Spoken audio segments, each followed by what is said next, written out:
पुष्पाय नमः ओम कन्याय नमः ओम ब्रह्मण्याय नमः ओम ब्राह्मण प्रियाय नमः ओम वंशवृद्धिकराय नमः ओम वेदवेद्याय नमः ओम अक्षयफलप्रदाय नमः ओम ब्राह्मण्यत्वाग्ने नमः ओम कृष्णैरसमायिते कालैर्गलित्वमापत्नैः इन्द्रायाकितकस्यैव ब्राह्मण्यो ब्राह्मण्यो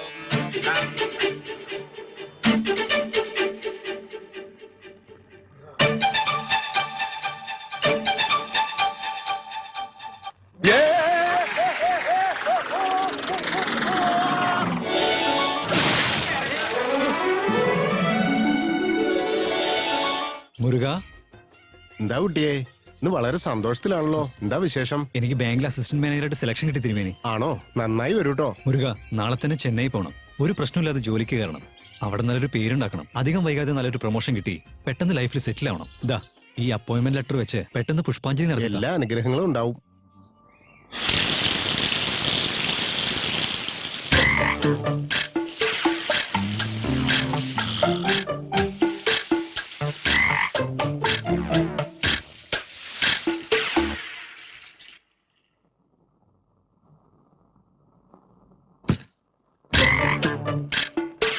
എന്താ ഇത്? ഇവിടുത്തെ ഡ്രസ്സൊക്കെ അവിടെ? ഷടാ, വാച്ചും മോതിരം പെട്ടിയോ ഒന്നും കാണുന്നില്ലല്ലോ. ഇവിടെ വെച്ച സാധനങ്ങളൊക്കെ അവിടെ പോയി. ഇനി വല്ല കള്ളന്മാര് കയറിയതാണോ? മുത്തശ്ശി, മുത്തശ്ശി, മുത്തശ്ശി, മുത്തശ്ശി, ഇവിടെ കിടക്കാണല്ലേ? അതെ കിളവി, എനിക്ക് 10 മിനിറ്റിൽ ഇറങ്ങണം. അവിടെ തുണി സാധനങ്ങളൊന്നും കാണുന്നില്ല. നിങ്ങളിവിടെ സുഖമായിട്ട് കിടന്ന് ഉറങ്ങി എങ്ങനെ? ഒന്ന് എണീറ്റേ. പെട്ടി, ഷൂ, വാച്ച്, മോതിരം എല്ലാം അവിടെ ഉണ്ടല്ലോ. അതെ കിളവി, എന്റെ സാധനങ്ങളൊക്കെ ഇതിനകത്തുണ്ടല്ലോ. അല്ല, ഇന്ന് എന്താ പറ്റി? എനിക്ക് പോവാനുള്ള കാര്യങ്ങൾ ഒന്നും ചെയ്യാതെ മഹാറാണിയെ പോലെ കാലം നീട്ടി സുഖമായിട്ട് കിടക്കുക. പോകാൻ പാടില്ലെന്ന് പറഞ്ഞാ പോകാൻ പാടില്ല. എന്നോട് പോണ്ടെന്ന് പറഞ്ഞാൽ ഞാൻ പോവാതിരിക്കുന്ന. വേണമെങ്കിൽ എന്നെ അനുഗ്രഹിച്ച് പറഞ്ഞയക്കാൻ നോക്ക്. Good bye. എടാ മോനെ, വേണ്ടടാ, പറയുന്നത് കേക്കടാ. മുത്തശ്ശി ഒറ്റയ്ക്കാക്കിട്ട് പോകല്ലേടാ. ജോലിക്കല്ലേ പോകുന്നു മുത്തശ്ശി? ഡാ, നീ ജോലിക്ക് പോയിട്ട് വേണോടാ കാശ് സമ്പാദിക്കാൻ. ആദ്യം അനുഗ്രഹിച്ച് പറഞ്ഞയക്ക്. പിന്നെ ഈ പോന്ന കല്യാണ ചെറുക്കനാണല്ലോ നിന്നെ അനുഗ്രഹിച്ച് പറഞ്ഞയക്കാൻ. ജോലി എന്ന് പറയുന്ന അത്യാവശ്യമുള്ള കാര്യല്ലേ? കല്യാണം കഴിക്കുന്നതാണ് ശരിക്കും അത്യാവശ്യം. ഇങ്ങനെ ജോലി ജോലി എന്ന് പറഞ്ഞ് എറണാകുളത്തേക്കും തിരുവനന്തപുരത്തേക്കും ഇങ്ങനെ പോയിക്കൊണ്ടിരുന്ന കല്യാണം കഴിക്കുന്ന എപ്പോഴാ മോനെ? നോക്കു മുത്തശ്ശി, ഞാൻ എത്രയോ തവണ പറഞ്ഞതാ, വീണ്ടും ഞാൻ പറയാം. എനിക്ക് കുറച്ച് ആഗ്രഹങ്ങളൊക്കെ ഉണ്ട്. അവളെ ഞാൻ കാണുമ്പോ, അവളുടെ സൗന്ദര്യം കാണുമ്പോ തന്നെ മയങ്ങി ബോധം കെട്ട് അവിടെ തന്നെ വീഴണം. അങ്ങനെ ഒരു കുട്ടിയെ എന്ന് ഞാൻ കാണുന്നോ അന്നാണ് എന്റെ കല്യാണം.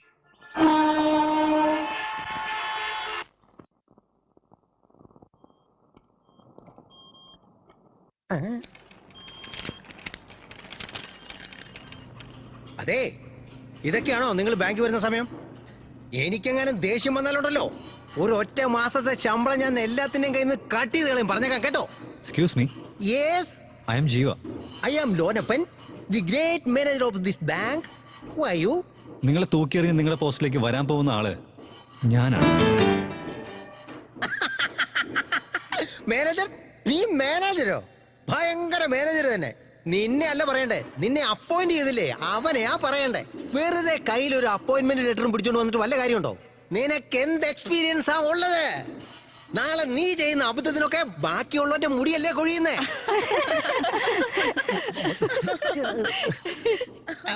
അതിരിക്കട്ടെ, ഈ ബാങ്കിനെ കുറിച്ച് നീ എന്ത് മനസ്സിലാക്കിയിട്ടാണ് ഇവിടെ മാനേജറായിട്ടിരിക്കാൻ പോകുന്നത്? Tell me. ഇവിടെ സ്വർണത്തിന്റെ പേരിൽ കൊടുത്ത ലോൺ 25 ലക്ഷം, വണ്ടി വാങ്ങാൻ കൊടുത്ത ലോൺ 80 ലക്ഷം, വീട് വെക്കാൻ കൊടുത്ത loan 2,40,00,000, fixed deposit 10.5%, production deposit 19.5%, recurring deposit 16.5%. In total ബാങ്കിന് നെറ്റ് ലോസ് 25 lakhs. അതുകൊണ്ടാണ് നിങ്ങളെ ഡീപ്പോർട്ട് ചെയ്ത് നിങ്ങളുടെ പോസ്റ്റിലേക്ക് എന്നെ അപ്പോയിന്റ് ചെയ്തത്. എന്റെ തമ്പുരാനെ, ബാങ്കിന്റെ അസ്ഥിവാരം വരെ തോണ്ടി കണ്ടുപിടിച്ച് വെച്ചിരിക്കുകയാണല്ലേ. അപ്പൊ അല്ല, മനസ്സിലാക്കിയിട്ടുണ്ടല്ലേ. ഡോ കഷണ്ടി, പോയി എല്ലാ ഫയൽസും റെക്കോർഡ്സും എടുത്ത് റൂമിലേക്ക് വാ, ഒന്ന് ചെക്ക് ചെയ്യട്ടെ. ഭഗവാനെ വിഘ്നേശ്വര, എല്ലാരെ നീ തന്നെ കാത്തോണേ. ഈ രൂപിണിയെ പറ്റി നിങ്ങൾക്ക് എല്ലാവർക്കും അറിയാലോ അല്ലേ? ഞാൻ കുറച്ച് സ്ട്രിക്റ്റ് ആയിട്ടുള്ള ആളാ. എന്റെ അടുത്ത് ജോലി ചെയ്യുന്ന നിങ്ങൾ എല്ലാവരും തന്നെ സ്ട്രിക്റ്റ് ആയി, ആത്മാർത്ഥമായി, കള്ളം പറയാതെ നന്നായി ജോലി ചെയ്യണം. അതാ എന്റെ പോളിസി. മാഡം, ഇന്നൊരു ദിവസം ലീവ് തരുമോ? എന്തിനാ? ഇന്ന് പെണ്ണ് കാണാൻ ആളുകൾ വരുന്നുണ്ട്. നോ, നീ നിന്റെ കാമുകന്റെ കൂടെ പുതുതായി ഇറങ്ങിയ പടത്തിന്റെ നൂൺ ഷോയ്ക്ക് പോവാന്ന് എനിക്കറിയാം. മര്യാദയ്ക്ക് പോയി ജോലി ചെയ്യ. 2 ടിക്കറ്റ് വേസ്റ്റ്. ദിവ്യ, ദിവ്യ, ഹേമാമേടെ ഇപ്പൊ എന്നെ വിളിച്ചിരുന്നു. പുതിയ സാരീസ് ഒക്കെ സെലക്ട് ചെയ്ത് നിന്നോട് കൊണ്ടുചെല്ലാൻ പറഞ്ഞിരിക്കുക. അവർക്ക് നിന്നെ നന്നായി ഇഷ്ടപ്പെട്ടിട്ടുണ്ട്. കൊള്ളാലോ നീ. മന്ത്രിയുടെ ഭാര്യ തന്നെ വശത്താക്കിയല്ലേ? Thank you madam.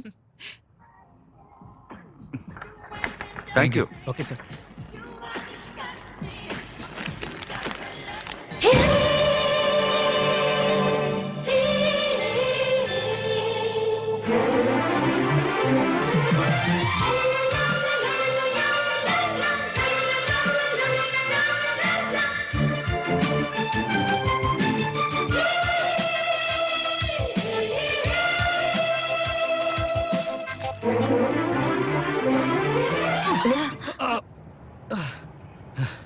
जी माफ कीजिए. ഞാൻ സാരമില്ല, നിങ്ങൾ പോക്കോ, ഞാൻ എടുത്തോളാം. ചെല്.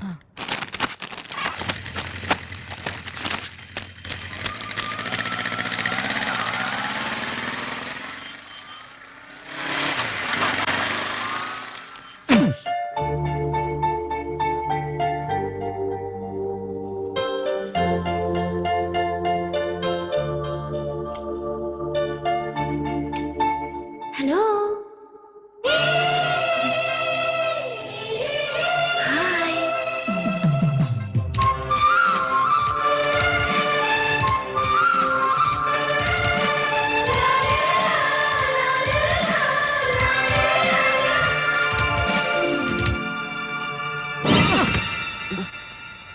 ഹലോ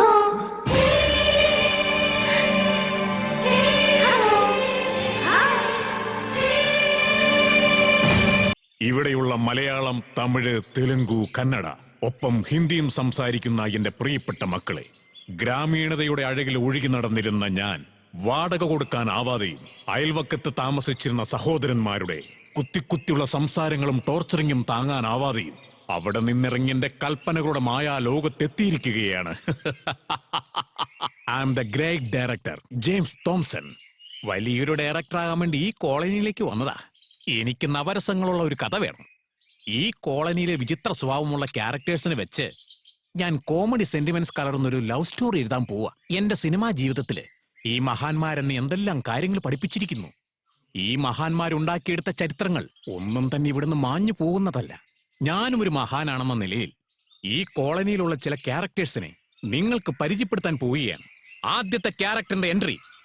ഹലോ, ഞാൻ ജാക്സനാ. അതെ, മൈക്കിൾ ജാക്സൺ തന്നെയാ സംസാരിക്കുന്നേ. തന്ന ഡ്രസ്സൊക്കെ ഇന്ന് വൈകുന്നേരം തന്നെ ഡെലിവറി ചെയ്തേക്കാം. ക്യാഷ് കൊടുത്തു വിട്ടേക്കെ. എന്തേ, ചെക്കോ? അയ്യോ, ചെക്കൊന്നും വേണ്ട. ഇൻകം ടാക്സിന്റെ പ്രോബ്ലം ഉള്ളതുകൊണ്ടാ. നിങ്ങളൊരു കാര്യം ചെയ്യ്, ആ കർച്ചീഫിന്റെ കാശില്ലേ, അതിന് മാത്രം ചെക്ക് തന്നിട്ട് ബാക്കിയൊക്കെ ക്യാഷ് ആയിട്ട് തന്നാ മതി കേട്ടോ. ഹലോ സാവിത്രി മാഡം, ജാക്സൺ തുണിയുമായിട്ട് വന്നിട്ടുണ്ട്. നിങ്ങൾ ക്യാഷുമായിട്ട് എൻട്രി ചെയ്തോളൂ. എന്താ ജാക്സൺ ഇത്ര ലേറ്റ് ആയേ? എന്റെ കോസ്റ്റ്ലി ആയിട്ടുള്ള സാരിയൊക്കെയാ ഞാൻ നിനക്ക് വാഷ് ചെയ്യാൻ തന്നത്. ഇനി ഞാൻ ഏത് സാരി എടുത്തോണ്ട് ഓഫീസിലേക്ക് പോകുന്ന ഒരു പിടിയില്ല. നിങ്ങൾ കാരണം ഞാൻ ഓഫീസിലേക്ക് പോവാതെ 2 ദിവസം ലീവ് എടുത്തു. നിങ്ങൾക്ക് എന്തിന്റെ കുറവാ മാഡം? നൈറ്റ് ഇട്ട് നിൽക്കുമ്പോ രമ്പയുടെ ലുക്കല്ലേ. സൈഡിൽ നോക്കിയാ മാധുരി ദീക്ഷിത്. താങ്ക്സ്. ഇതാ, എങ്ങനെയുണ്ട് എന്റെ വാഷിംഗ്? വാഷിംഗ് ഒക്കെ നന്നായി ചെയ്യുന്നുണ്ട്, പക്ഷെ റേറ്റിംഗ് മാത്രം വളരെ കൂടുതലാ. എന്താ മാഡം ഇത്? എന്റെ വണ്ടി നിസ്സാര വണ്ടിയാണോ? ടേപ്പ് റിക്കാർഡറുണ്ട്, TV വെച്ചിട്ടുണ്ട്, AC ഉണ്ട്, നോൺ AC ഉണ്ട്, സെല്ലുലാർ ഫോൺ ഉണ്ട്. ഇതിനൊക്കെ നല്ല ചെലവാവൂലേ?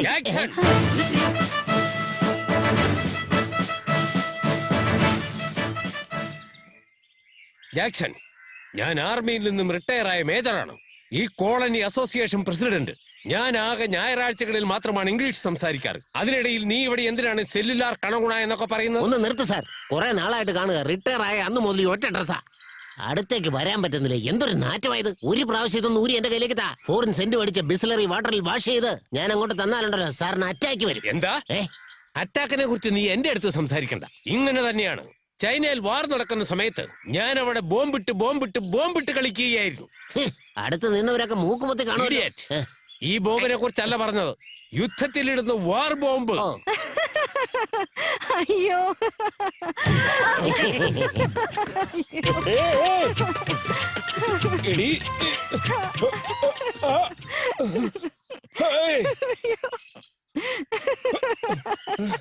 എന്റെ അമ്മോ. 32 പല്ലും കാണിച്ച് ഇങ്ങനെ ഇളിച്ചോണ്ടിരിക്കുന്നേ? എടി, മേത്ത് കിടന്ന തുണി താഴെ പോയത് പോലും അറിയാതെ കിടന്ന് ചിരിച്ചുല്ലസിക്കുകയാണല്ലേ? കുനിഞ്ഞെടുക്കടി. നിക്ക്, ഞാൻ തന്നെ എടുക്കാം. എന്നാ മൂടങ്ങോട്ട്. ഏയ്, മേത്തേക്കിട്ട് അങ്ങോട്ട് കവർ ചെയ്യേ. നന്നായിട്ട് അങ്ങോട്ട് കവർ ചെയ്യടി. ചെയ്തല്ലോ. എന്നാ പിന്നെ അകത്ത് കയറി പൊക്കൂടെ? എടാ ഉണ്ടക്കണ്ണ, തുണി കൊടുത്തു കഴിഞ്ഞാ പിന്നെ അടുത്ത വീട്ടിലേക്ക് പോവുകയല്ലേ ചെയ്യണ്ടേ? ഇവിടെ എന്താ കേബിൾ TV ഓൺ ചെയ്ത് വെച്ചിട്ടുണ്ടോ തുറച്ചു നോക്കിക്കാൻ? പോടാ. എടി പെണ്ണെ, നീ എന്തിനാ ഇങ്ങോട്ട് വന്നേ? പൈസ കൊടുത്തിട്ട് പോവാന്ന് വിചാരിച്ചു വന്നതാ. ഞാൻ ഈ പെണ്ണുങ്ങളോട് മുഴുവനായിട്ട് ചോദിക്കുക, ഈ പൈസ വെക്കാനായിട്ട് നിങ്ങൾക്ക് വേറെ സ്ഥലമൊന്നും കണ്ടില്ലേ? This is nightie. ഇത് നൈറ്റി, അത് ഡേർട്ടി. അകത്തേക്ക് പോടി. പോവാണ്. എടാ, നീ എന്തിനാ അങ്ങോട്ട് തന്നെ നോക്കി നിൽക്കുന്നേ? അയ്യോ സാറേ, ഞാൻ അങ്ങനെയൊന്നും ഉദ്ദേശിച്ചല്ല. ഇടയ്ക്കിടയ്ക്ക് സാറ് മാഡത്തിന് വഴക്ക് പറയുന്നത് എനിക്ക് ഇഷ്ടമല്ല. നീ ആവശ്യമില്ലാത്ത ഇടപെടല്ലേ? സംശയരോഗം ശരിയല്ല സാറേ. അല്ല, സാറിന്റെ ഭാര്യ എവിടെ പോയാലും സാർ എന്തിനാ അവരുടെ പുറകെ ഇങ്ങനെ നടക്കുന്നത്? കാരണം അവൾ ഉടുത്തിരിക്കുന്നതെല്ലാം കോസ്റ്റ്ലി സാരികളാ. തറയിൽ എങ്ങനെ ഇരുന്ന ചുളുങ്ങി പോകണ്ടെന്ന് കരുതിയ പിന്നാലെ നടക്കുന്നേ. അതൊന്നും അല്ല കാര്യം. സാറിന്റെ ഭാര്യ സാറിന് സംശയമാണല്ലേ? കോളനിക്കാര് മുഴുവൻ കോളനിക്കാര് പറഞ്ഞ കഥയാണോ നീ ഉണ്ടാക്കിയെടുത്ത കഥയാണോ? ഹലോ, അതെ, റോജയുടെ വീടാണോ? എടാ ഓവർ ആക്ട് ചെയ്ത് ഇങ്ങനെ നശിപ്പിക്കാതാ. ശബ്ദം വരാതെ നീ ഇങ്ങനെ സംസാരിച്ചോണ്ടിരുന്ന സൈലന്റ് സെല്ലുലാർ ഫോണാ. ലേഡീസിന് ഭയങ്കര ഇഷ്ടമാണ്. ലേഡീസിന് ഒരുപാട് ഇഷ്ടമാണ്. ഈ ലേഡീസിന് ഇഷ്ടമുള്ള സാധനം നീ കൊണ്ടു നടക്കണ്ട. വന്നല്ലോ സാധനം. Look, this colony is my country. ഇതിന്റെ സംരക്ഷണ ചുമതല എനിക്കാണ്. ഇനി മറ്റൊരു കാര്യം, നിന്റെ ഭാര്യ വളരെ നല്ലവളാണ്. അവളെ ആവശ്യമില്ലാതെ സംശയിച്ചാലുണ്ടല്ലോ, തോക്കെടുത്ത് വെടിവെക്കും ഞാൻ വെടിവെച്ചില്ലല്ലോ. അപ്പൊ ആരാ കുത്തിയത്?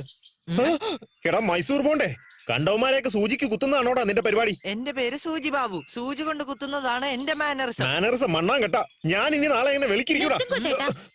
എന്താണ് രാജപ്പൻ ചേട്ടാ ആൾക്കാരെ കൂട്ടി ചീത്ത പറയുന്നേ? അവൻ ചിന്ന പയ്യൻ, അച്ഛനില്ലാത്ത കുട്ടി. അച്ഛനില്ലാത്ത കുട്ടിയോ? തുമ്പിക്കൈയില്ലാത്ത ആനയാ? നിങ്ങളുടെ ഭാര്യ ചപ്പാത്തിക്കോലും കൊണ്ട് അടിക്കുമ്പോ മിണ്ടാതിരിക്കാ. നീയൊക്കെ എന്തിനാ ചിരിക്കുന്നേ? കളിയാക്കുക. അവൻ കത്തിക്കൊണ്ട് കുത്തിയോ അതോ അരിവാൾ കൊണ്ട് വെട്ടിയോ? ഒരു ചിന്ന സൂചി കൊണ്ട് കുത്തി. നിങ്ങൾക്ക് താങ്ക മുടിയാതാ? താങ്ങാൻ മൂടില്ലെന്നാ? അതെ. എന്ത് അതെ? ഇതാണോ ചെറിയ സൂചി? ഇവിടെ വാങ്ങോ. എതുക്ക്? അങ്ങ് നോക്ക്.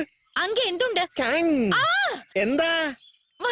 അതുപോലെ തന്നെ എനിക്കും വലിച്ചു. നീ എതുക്കാ ഇളിച്ചു? ഇന്ന് അങ്ങോട്ട് പിടിച്ചു. ഈ പ്രായത്തിൽ ഇവനിങ്ങനെ ഈ സൂചിയും കൊണ്ട് നടന്നാലുണ്ടല്ലോ, ഇവൻ വലുതായി കഴിഞ്ഞാൽ ഈ കോളനിയിലുള്ള ആൾക്കാരെ എന്ത് പാടുപെടുത്തുന്ന അറിയാമോ നിനക്ക്? ഓടെ ഇറക്കാം. എടാ, നീ ഇവിടെ എന്ത് വായി നോക്കി നിൽക്കുക? പോയി പണിയിടറാ. നോക്കൂ അമ്മുക്കുട്ടി, എന്താ മേജർ അണ്ണ? ഉപേക്ഷിച്ചു പോയ നിന്റെ ഭർത്താവിന്റെ പരസ്യം പേപ്പറിൽ കൊടുത്തിട്ടുണ്ട്. അവൻ ഇതുവരെ വേറൊരു കല്യാണം കഴിച്ചിട്ടില്ലെങ്കിൽ ഉറപ്പായിട്ടും തിരിച്ചു വരുമെന്ന് തന്നെ വിശ്വസിക്കാം. കരയല്ലേ? അതുപോട്ടെ, നിങ്ങളുടെ വീട്ടില് താഴത്തെ നില കാലിയല്ലേ? അതെ അണ്ണ.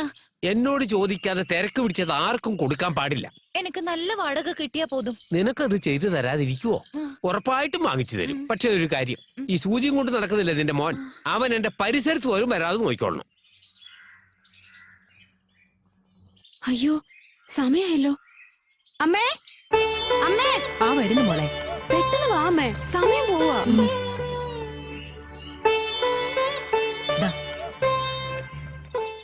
സൂക്ഷിച്ചു പോണേ മോളെ. ഓക്കെ അമ്മേ, ഞാൻ പോയിട്ട് വരാം.